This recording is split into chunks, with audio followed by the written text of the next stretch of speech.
આપણે લાસ્ટ લેક્ચરની અંદર સ્થાનાંતર અને સમય, વેગ અને સમય એના આલેખો અને થોડાક બે ત્રણ કોન્સેપ્ચ્યુઅલ પ્રોબ્લેમ છે લીધા હતા. હજુ થોડાક સ્થાનાંતર અને વેગ, સ્થાનાંતર અને સમય પર આધારિત એક બે પ્રોબ્લેમ લઈએ, પછી વેગ માટેના જે જુદા જુદા કેસીસ છે એનું આપણે સ્ટડી કરશું અને થોડાક પ્રોબ્લેમ્સ છે પણ સોલ્વ કરશું. તો અહીંયા એક બહુ ઇન્ટરેસ્ટિંગ કેસ અને પ્રોબ્લેમ છે મેં મૂક્યો છે. તમે જો અહીંયા સિચ્યુએશન છે એને વિઝ્યુલાઇઝ કરીએ આપણે, તો h ઊંચાઈના ટાવર પર રહેલા માણસ u વેગથી બોલને ઉર્ધ્વ દિશામાં ફેંકે છે. અને આપણે વિઝ્યુલાઇઝ કરીએ, ધારો કે અહીંયા આ h ઊંચાઈનો ટાવર છે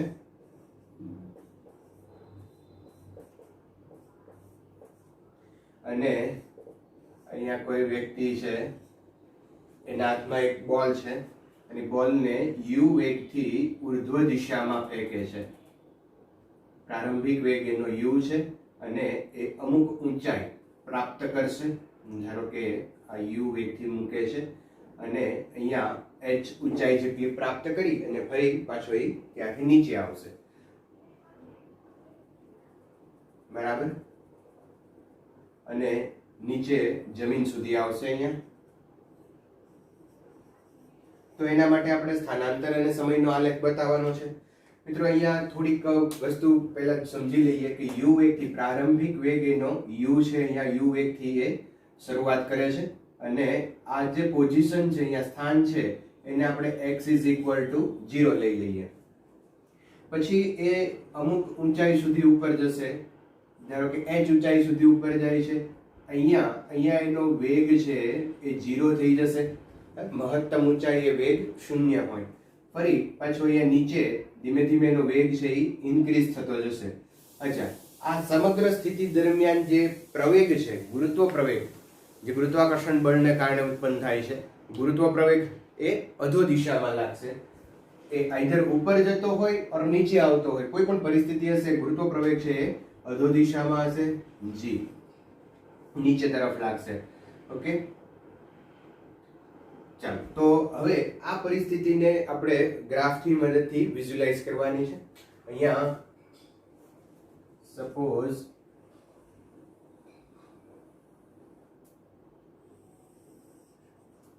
ટાઈમ t અને અહીંયા સ્થાન x લઈએ.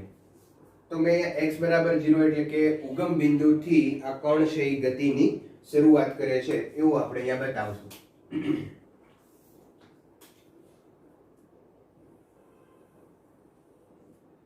થોડુંક તમને યાદ કરાવી દઉં કે x વર્સિસ t નો આલેખનો ઢાળ છે એ તમને વેગ આપે છે અને જો પ્રવેગી ગતિ કરતો હોય તો ઢાળ સુરેખ ન હોવો જોઈએ. આવા કેસીસ આપણે આગળ જોઈ ગયા છે એટલે તમે સમજજો કે અહીંયા u વેગથી ઉર્ધ્વ દિશા, પ્રારંભિક વેગ એનો u છે, x = 0 થી સ્ટાર્ટ કરશે અને પછી એનો જે વેગ છે એ ડિક્રીઝ થતો જાય છે, વેગ ઘટતો જાય છે અને આ ઊંચાઈનો વેગ 0 થઈ જાય. ઓકે, તો હું અહીંયા આલેખ આ રીતે બતાવું. જુઓ કે આલેખ છે x વર્સિસ t નો આલેખ છે, એટલે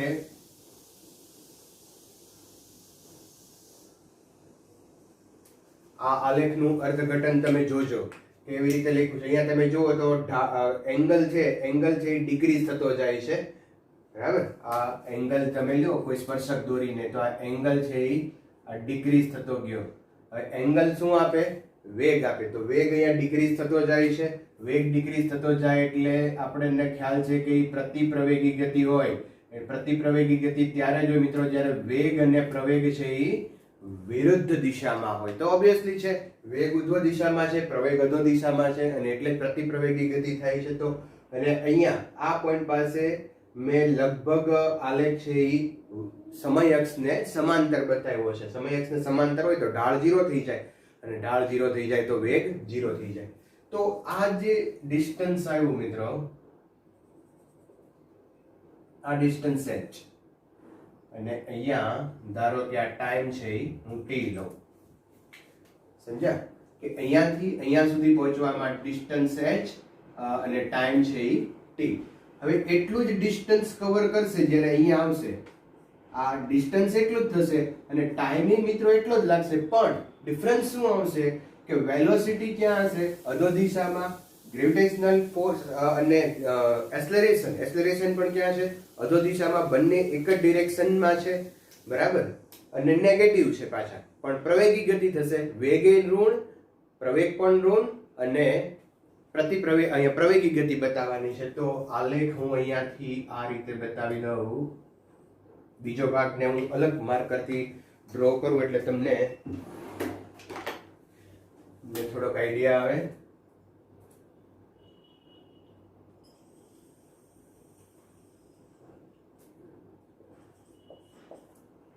T આ T અને અહીંયા T, તો આ છે 2T. સમજ્યા મિત્રો? પહેલો આ જે ભાગ છે એ બતાવ્યો છે મેં, આ કે જેમાં તમને ખ્યાલ આવી જશે કે વેગ છે એ ઉર્ધ્વ દિશામાં છે અને પ્રવેગ છે એ ગુરુત્વ પ્રવેગ લઈએ તો આપણે એ અધો દિશામાં છે. બે વિરુદ્ધ દિશામાં હોય, વેગ અને પ્રવેગ વિરુદ્ધ દિશામાં હોય તો પ્રતિપ્રવેગી ગતિ છે, એટલે વેગ ઘટતો જાય છે. તો અહીંયા એ બતાવ્યું. પછી આ પરિસ્થિતિમાં વેગ છે એ અધો દિશામાં છે, પ્રવેગ છે એ પણ અધો દિશામાં છે, પણ ઉર્ધ્વ દિશાને આપણે ધન લેવાની છે, એટલે બે ઋણ છે. બંને ઋણ છે એનો અર્થ શું થાય? પ્રવેગી ગતિ છે, બરાબર. તો અહીંયા તમે જોઈ શકો કે આનો એંગલ છે એ ધીમે ધીમે અહીંયા આ જે એંગલ અહીંયા હું સમયક સાથેનો એંગલ લઉં તો સમયક સાથેનો એંગલ છે એ આને સોરી આમ દોરશું આપણે. સમયક સાથેનો એંગલ લઈએ આપણે, ધારો કે કોઈ આ પોઈન્ટ પાસે, તો એંગલ છે થીટા ગ્રેટર ધેન 90 છે, એટલે ઢાળ ઋણ આવશે. ઢાળ ઋણ આવશે તો વેગ છે એ ઋણ થશે. ઓકે, ચાલો હવે અહીંયા આવશું ફરી. હવે એની એ જ દિશામાં એનો વેગ અને પ્રવેગ ચાલુ જ રાખશે, ગતિ ચાલુ જ રાખે છે. તો અહીંયાથી હું ગ્રાફ છે ને થોડોક આગળ બતાવું.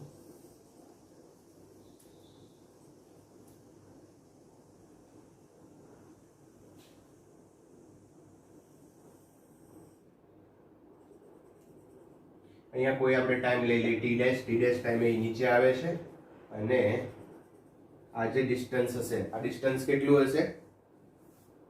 x is equal to h જેટલું ડિસ્ટન્સ હશે, કારણ કે h જેટલું ડિસ્ટન્સ એ કાપે છે. પણ એમાં કોઈ ચેન્જ નથી થતો. વેગ અને પ્રવેગ અહીંયા પણ આ ભાગમાં પણ એ જ હતા અને આ ભાગમાં પણ એ જ છે, વેગ અને પ્રવેગ. એટલે આપણે ગ્રાફ છે ને ફર્ધર અહીંયા કન્ટિન્યુ કર્યો. તો આ રીતનો આલેખ આવશે અને અહીંયા કોઈ એક ટાઈમ લઈ લીધો છે મેં ટી ડેશ, કે T dash time A x is equal to h જેટલું ડિસ્ટન્સ કાપશે. તો મિત્રો આ જે આલેખ છે એનું અહીંયા અર્થઘટન કર્યું, બરાબર. નોટ કરી લ્યો. હજુ એક આપણે પ્રોબ્લેમ લઈએ પછી વેગ માટેની ચર્ચા કરશું. નેક્સ્ટ પ્રોબ્લેમ જોઈએ આપણે કે એક કાર v0 વેગથી ગતિ કરે છે. t બરાબર 0 સમયે ડ્રાઈવરને એવું લાગે છે, આગળ કોઈક પ્રોબ્લેમ રેડ લાઇટ છે તો એને એવું લાગે છે કે બ્રેક મારવાની જરૂર લાગે છે, બ્રેક મારવી પડે એવું છે, અને તે tr સમયે બ્રેક લગાડે છે અને સ્થિર થઈ જાય છે. તો સ્થાન અને સમયનો આલેખ દોરો. આ સિચ્યુએશનને આપણે પહેલા વિઝ્યુલાઇઝ કરીએ. તો અહીંયા સપોઝ કોઈ કાર છે અને t બરાબર 0 સમયે એનો જે વેગ છે એ v0 છે. ઓકે, હવે અમુક સમય ચલાવી લે છે કાર. પછી જ્યારે અહીંયા પહોંચે કાર, આ જે અંતર કાપશે એ અચળ વેગથી કાપશે.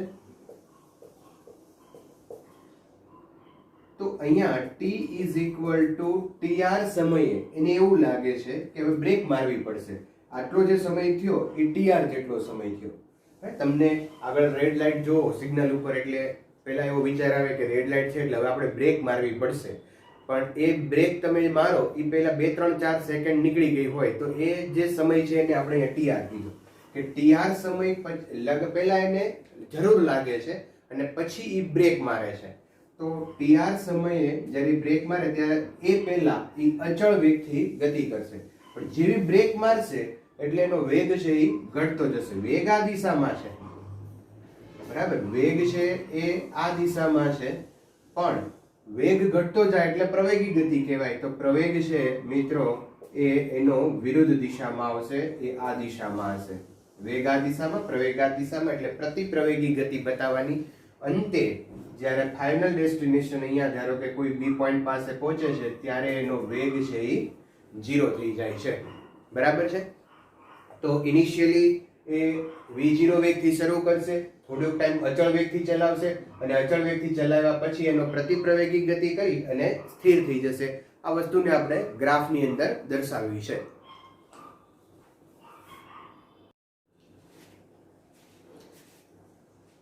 તો આનો ગ્રાફ આપણે પ્લોટ કરીએ. અહીંયા મિત્રો ટાઈમ અને સ્થાનાંતર x એનો આલેખ આપણે લઈએ. તો શરૂઆતમાં અચળ વેગથી ગતિ કરશે tr સમય સુધી અને અચળ વેગ બતાવવા માટે આપણે સ્ટ્રેટ લાઈન છે એ ડ્રો કરશું. તો અહીંયા અચળ વેગથી ગતિ કરે છે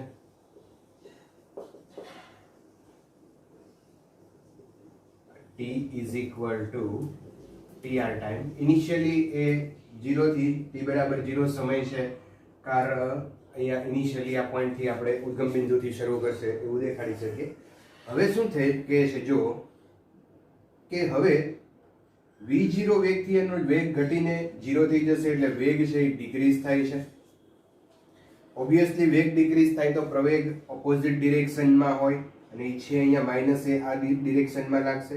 અને ધારો કે t is equal to tf સમયે કોઈ એક આપણે અહીંયા ટાઈમ લઈએ tf સમયે કે જ્યાં એનો વેગ છે એ 0 થઈ જાય છે.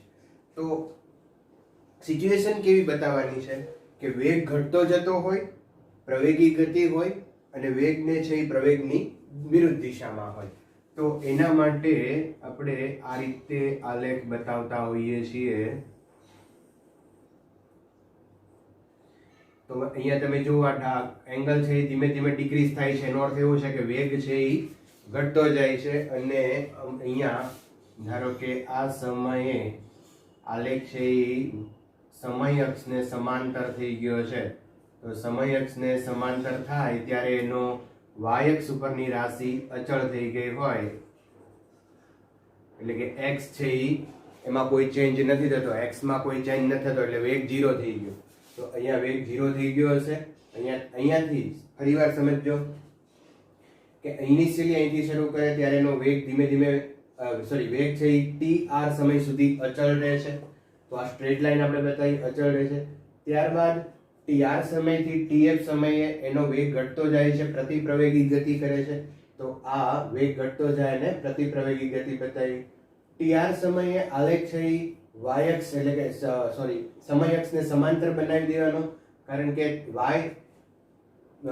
v છે એ tf સમયે 0 થઈ જાય છે. 0 બતાવવા માટે અહીંયા આપણે આ સમય અક્ષને સમાંતર બતાવી.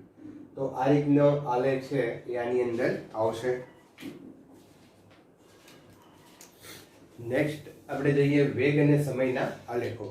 તો વેગ અને સમયના આલેખોની થોડી ડિસ્કશન આપણે અગાઉ જે કરેલી હતી એને આધારે અહીંયા હું એક નોટ કરી દઉં કે એનો વેગ અને સમયના આલેખનો જે ઢાળ છે tan થીટા એ પ્રવેગ આપે છે અને એનો એરિયા એટલે કે ક્ષેત્રફળ છે એ સ્થાનાંતર આપે છે.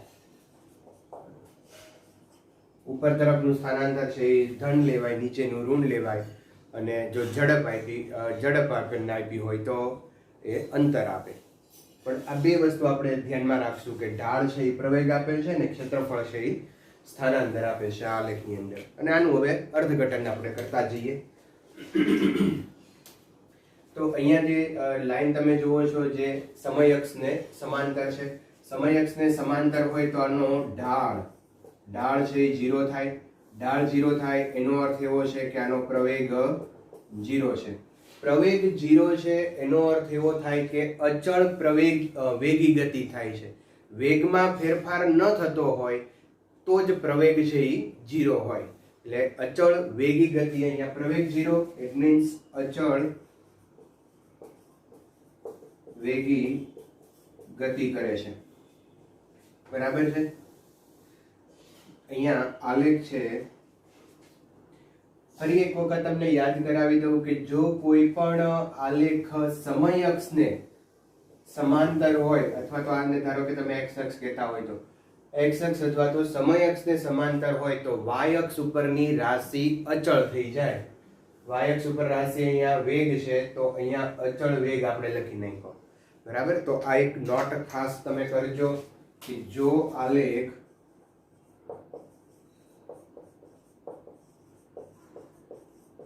સમય અક્ષને સમાંતર હોય તો સમય અક્ષ અથવા તો અહીંયા x અક્ષ પણ લખી શકો તો વેગ અથવા તો y અક્ષ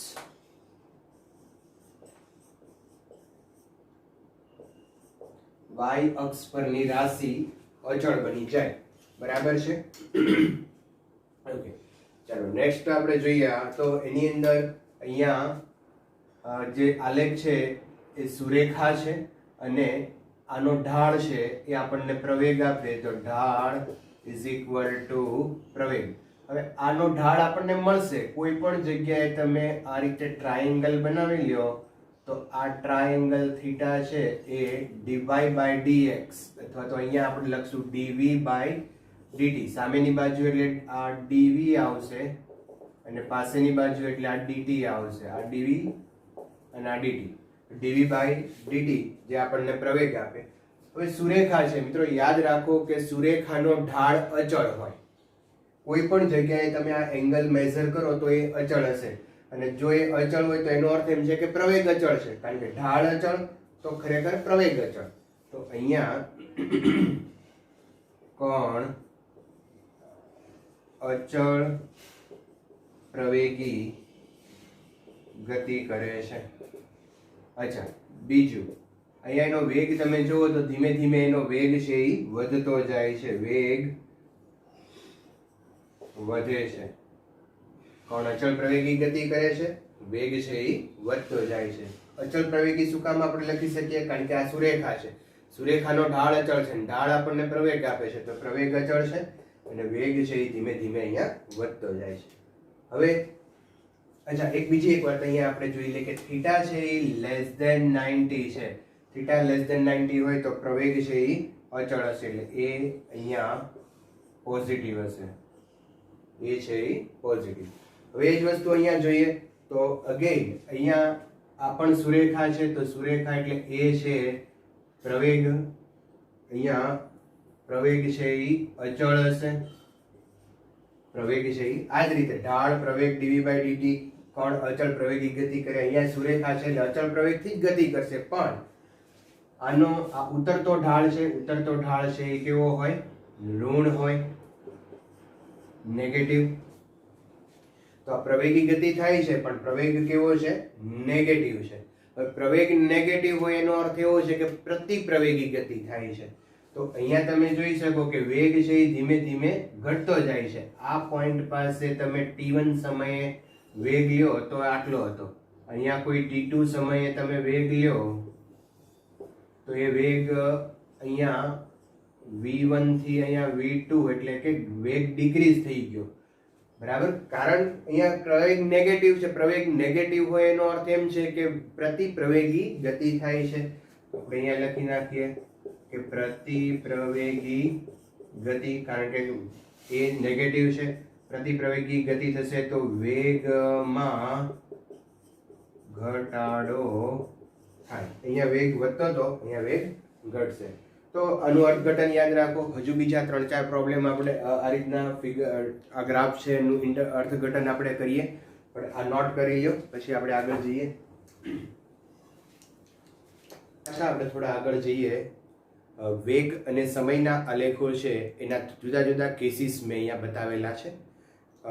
ફરી એક વખત યાદ કરાવી દઉં કે વેગ અને સમયના આલેખનો જે ઢાળ છે એ આપણને પ્રવેગ આપે છે અને એનો એરિયા છે એ ક્ષેત્રફળ આપે છે.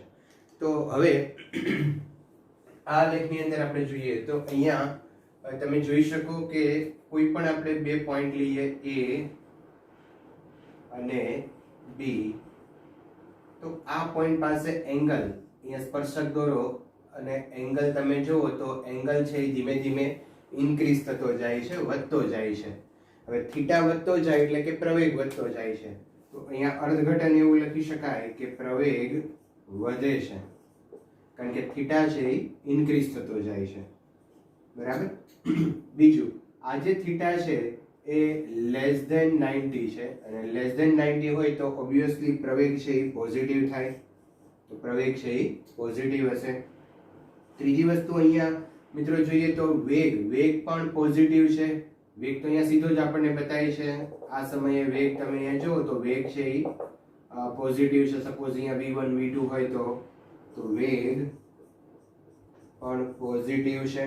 અચ્છા, હવે વેગ પોઝિટિવ છે, પ્રવેગ પણ પોઝિટિવ છે, તો સ્વાભાવિક છે કે વેગની અંદર વધારો થાય.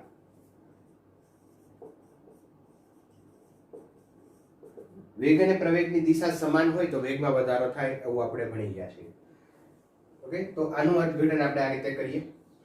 બીજો આલેખ અહીંયા તમે જુઓ તો અહીંયા મિત્રો જે એંગલ છે, અહીંયા કોઈ પોઈન્ટ લ્યો તમે, તો આ એંગલ છે એ ધીમે ધીમે અહીંયા ઇન્ક્રીઝ થતો જાય છે. એંગલ ઇન્ક્રીઝ થતો જશે તો ઓબ્વિયસલી થીટા છે એ વધતો જાય એટલે પ્રવેગ વધતો જાય છે, તો અહીંયા પ્રવેગ વધે છે. પણ બીજી એક વસ્તુ જોઈએ કે આ એંગલ અહીંયા કોઈ સ્પર્શક દોરો તો એંગલ જે છે એ થીટા ગ્રેટર ધેન 90 છે, અને થીટા ગ્રેટર ધેન 90 હોય તો સ્વાભાવિક છે કે પ્રવેગ છે એ ઋણ થશે, પ્રવેગ નેગેટિવ હશે. અચ્છા, વેગ જોઈએ શકીએ કે આપણે અહીંયા પોઝિટિવ છે, વેગ અહીંયા આ બધે અહીંયા આ પોઝિટિવ છે, જો નીચે હોત તો નેગેટિવ થાત, વેગ તો અહીંયા પોઝિટિવ છે, તો વેગ પોઝિટિવ છે. અચ્છા, વેગ પોઝિટિવ છે, પ્રવેગ નેગેટિવ છે, તો ઓબ્વિયસલી વેગની અંદર ઘટાડો થાય.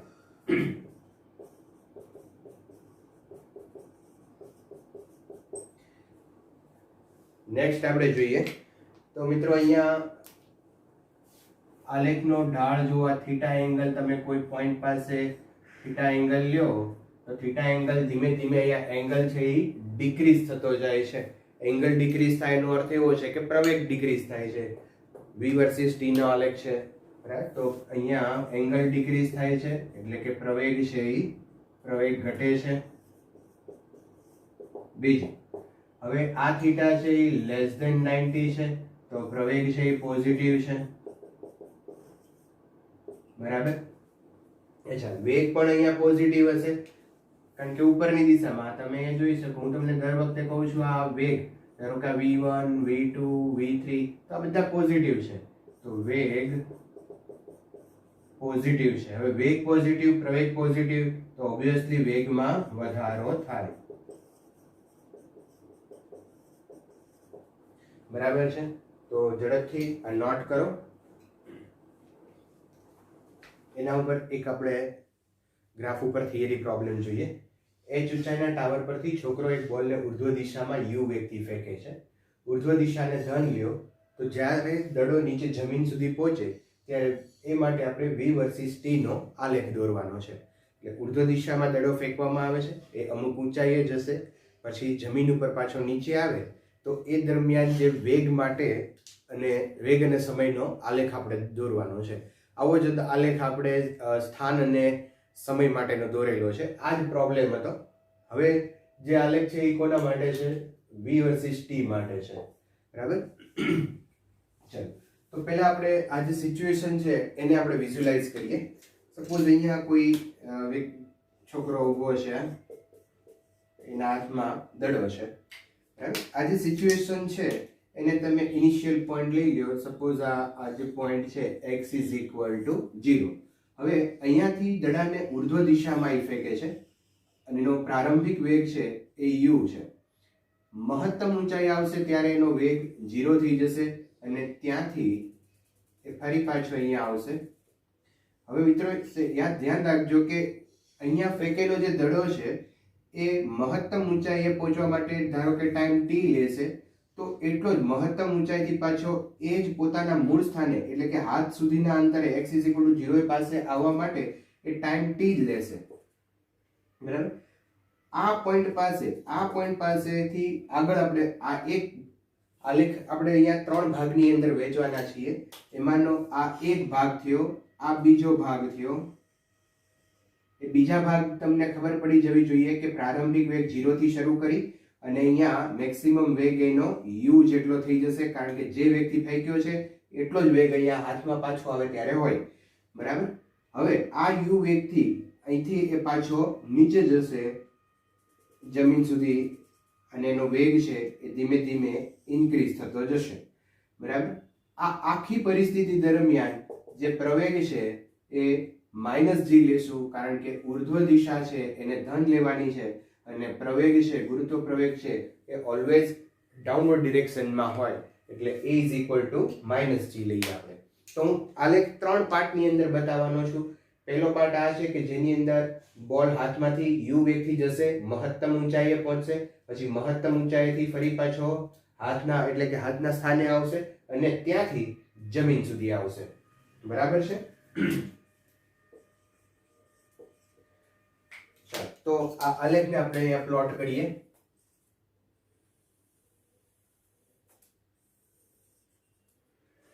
Time versus velocity.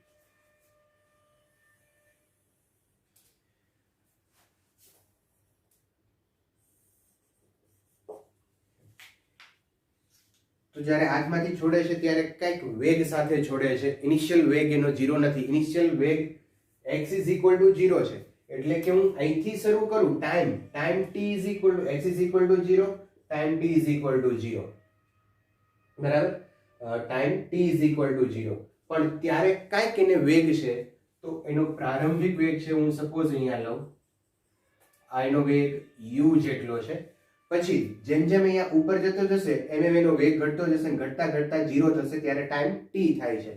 તો ધારો કે આ ટાઈમ t થઈ ગયો અહીંયા, ત્યારે એનો વેગ 0 થઈ ગયો. આ લાઈન ઉપર વેગ 0 હોય, અહીંયા સમય બતાવે છે, તો અહીંયા જો તમે કે એનો વેગ u છે, ત્યાંથી ઘટતા ઘટતા ઘટતા ઘટતા ઘટતા એનો વેગ 0 થઈ ગયો. ઓકે. હવે મહત્તમ ઊંચાઈએ કે જ્યાં એનો વેગ 0 છે ત્યાંથી પાછો અહીંયા એના મૂળ સ્થાને આવશે ત્યારે પાછો એનો વેગ છે એ ધીમે ધીમે વધતો વધતો u થઈ જશે. વેગ વધતો જાય છે.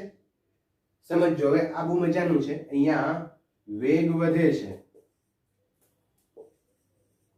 વેગ ક્યારે વધે કે જ્યારે પ્રવેગ અને વેગની દિશા સેમ હોય. તો અહીંયા પ્રવેગ ક્યાં છે આપણને ખબર છે કે પ્રવેગ છે એ તો અધો દિશામાં છે. પ્રવેગ ક્યાં છે? એ તો આખી પરિસ્થિતિ દરમિયાન અધો દિશામાં છે. એટલે પ્રવેગ અધો દિશામાં છે, માઇનસ છે, તો વેગ પણ અધો દિશામાં લેવો પડશે, માઇનસ લેવો પડશે. બરાબર. તો વેગ માઇનસ કેવી રીતે થાય જોજો, ધ્યાન રાખજો. અહીંયા તો હું ફર્ધર અહીંથી ગ્રાફ છે ને આગળ કન્ટિન્યુ કરું.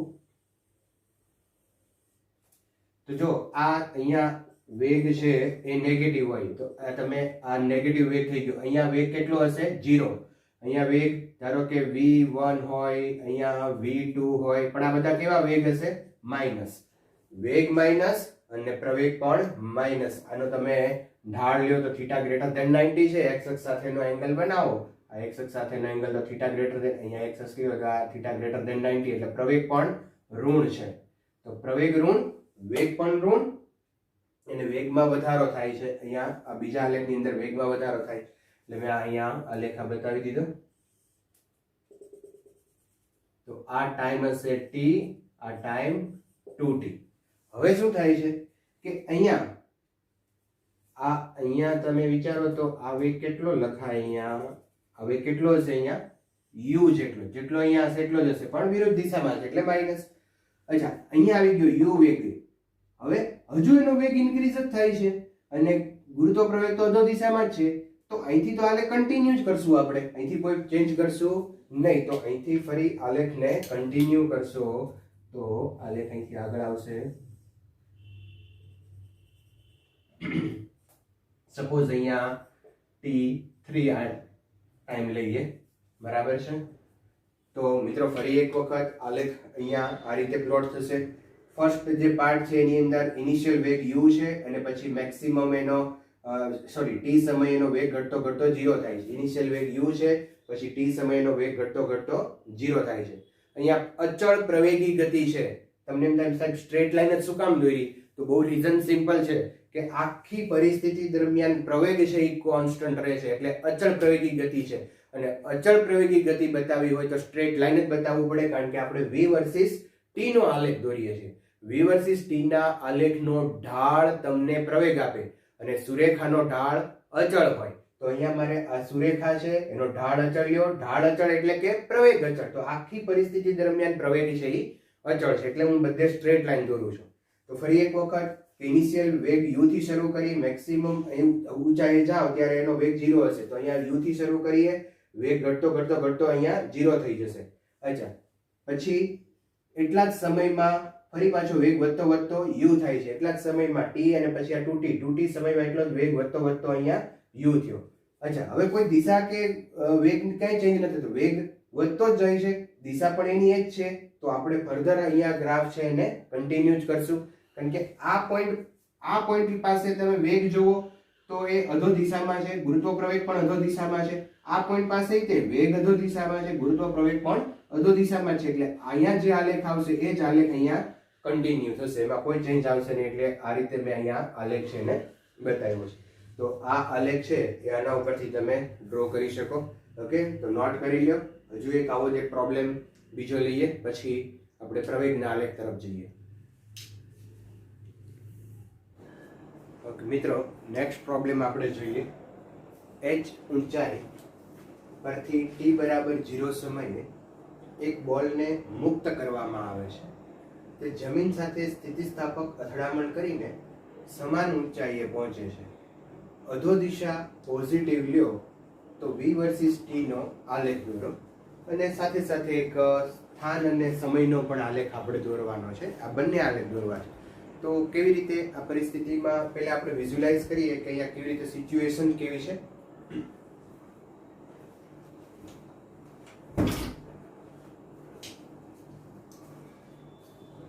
અચ્છા, એક શબ્દ અહીંયા છે મિત્રો, સ્થિતિસ્થાપક અથડામણ કરીને.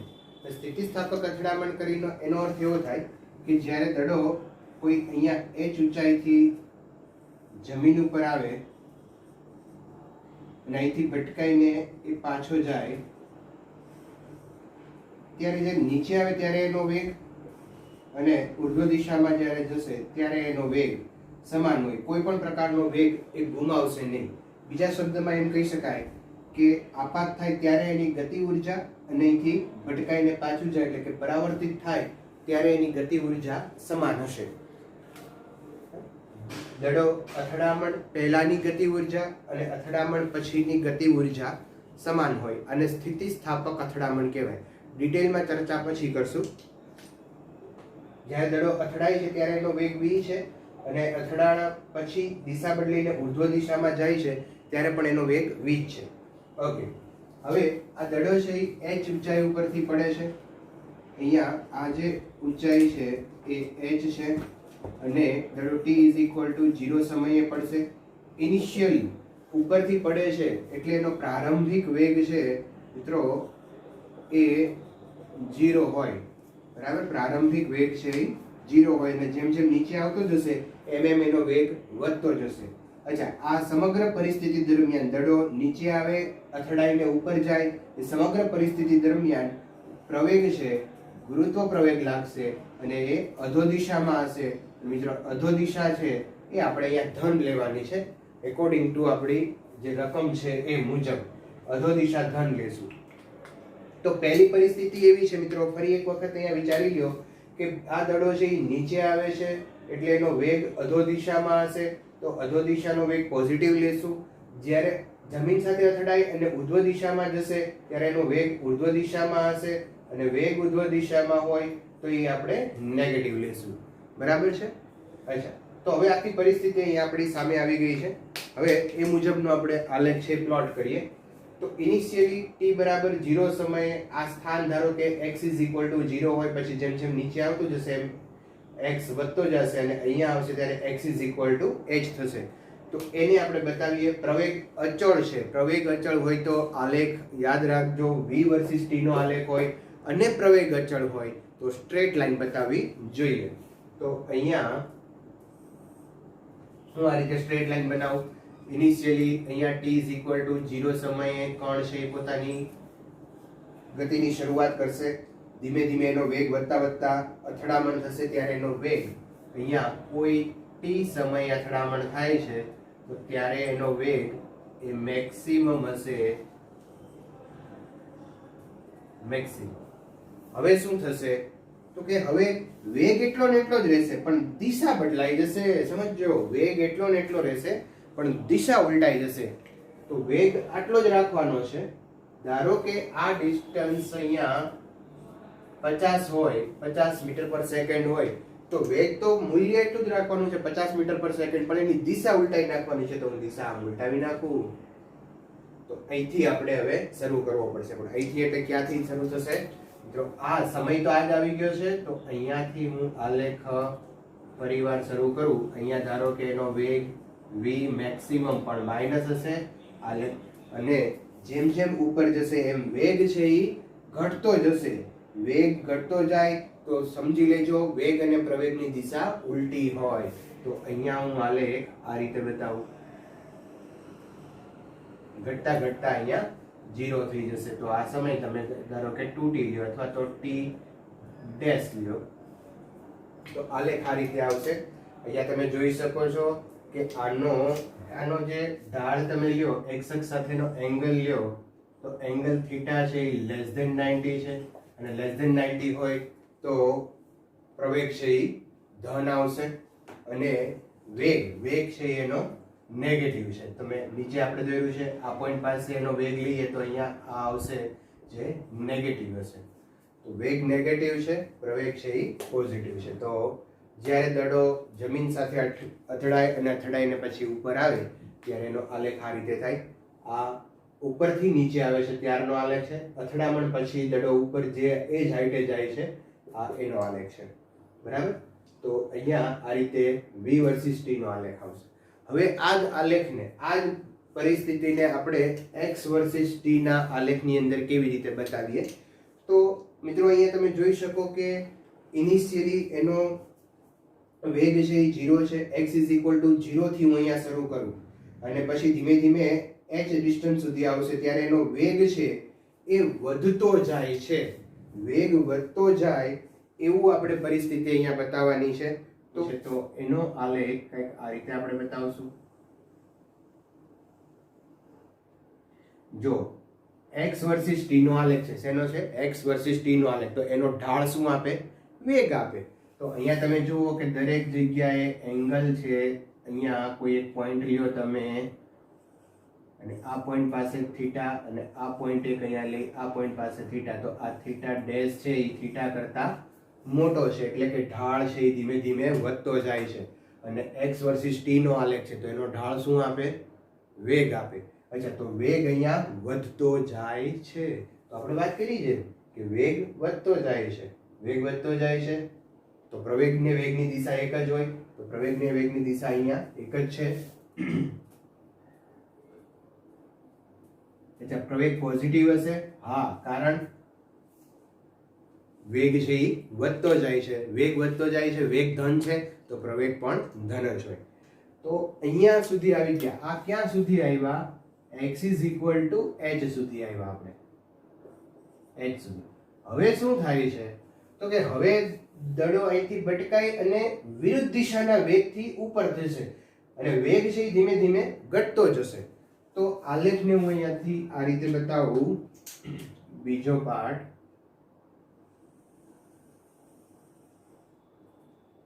તો અહીંયા તમે જોઈ શકો કે વેગ છે એ આનો જે એંગલ છે એ ધીમે ધીમે ઘટતો જાય છે એટલે વેગ ઘટતો જાય છે. અને આનો ઢાળ, આ ઉતરતો ઢાળ છે. ઉતરતો ઢાળ હંમેશા ઋણ હોય એટલે વેગ ઋણ છે પણ પ્રવેગ તો પાછો ધન છે. વેગ ઋણ છે, પ્રવેગ ધન છે તો ઓબ્વિયસલી વેગ ઘટતો જાય. ફરી એકવાર તમને યાદ કરાવી દઉં કે જો વેગ અને પ્રવેગ સમાંતર હોય તો વેગ વધે. વેગ અને પ્રવેગ પ્રતિ સમાંતર હોય તો વેગ ઘટે. બેઝિક વસ્તુ છે. જો આ વસ્તુ તમને યાદ ન હોય તો જ્યારે પ્રવેગ આપણે શીખવાડ્યો હતો તો એ પ્રવેગના લેક્ચર છે ફરીવાર ચેક કરી લેજો, જોઈ લેજો, એટલે તમને પાછો યાદ આવી જાય. અચ્છા, તો અહીંયા પાછા આપણે મૂળ વાત ઉપર આવી જઈએ. તો x છે એ ધીમે ધીમે અહીંયા વધતો જાય છે. અહીંયા x is equal to h થશે h પાસે, એટલે કે અહીંયા જ્યારે દડો ભટકાશે પછી ઉલટા વેગ સાથે વેગની દિશા ઉલટાઈ જશે. તો આ વેગની દિશા ઉલટાઈ ગઈ અને ફરી પાછો અહીંયા ઉપર સુધી આવી જશે. આ કોઈ એક સમય છે. તો આલેખ છે એ આનો આ રીતનો આલેખ આવશે. તો હવે નોટ કરી લ્યો, પછી આપણે આગળ જઈએ.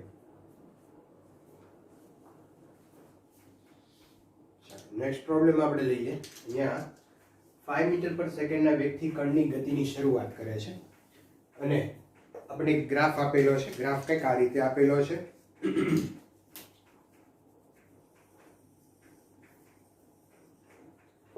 સમય અને પ્રવેગનો આલેખ છે. આ એંગલ છે એ 30 ડિગ્રી છે અને અહીંયા પ્રવેગ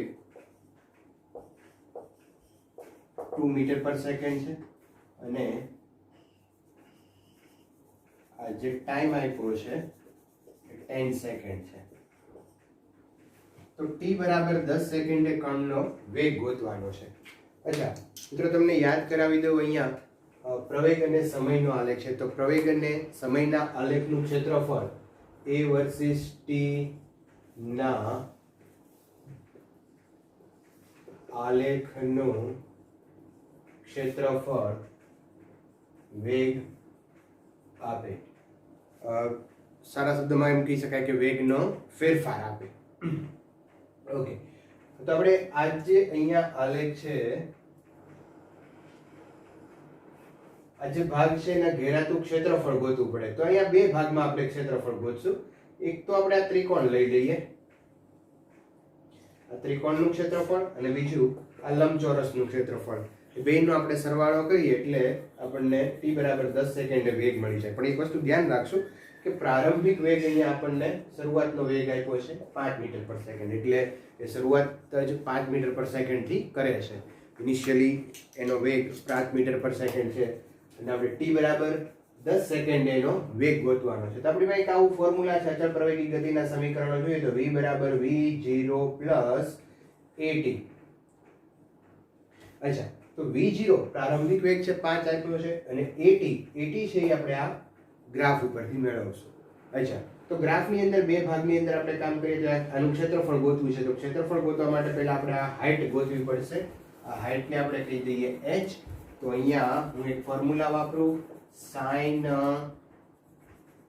ની બદલે આપણે tan લઈએ, tan 30 is equal to h upon આ પાસેની બાજુ થઈ જશે 10, h upon 10. so h is equal to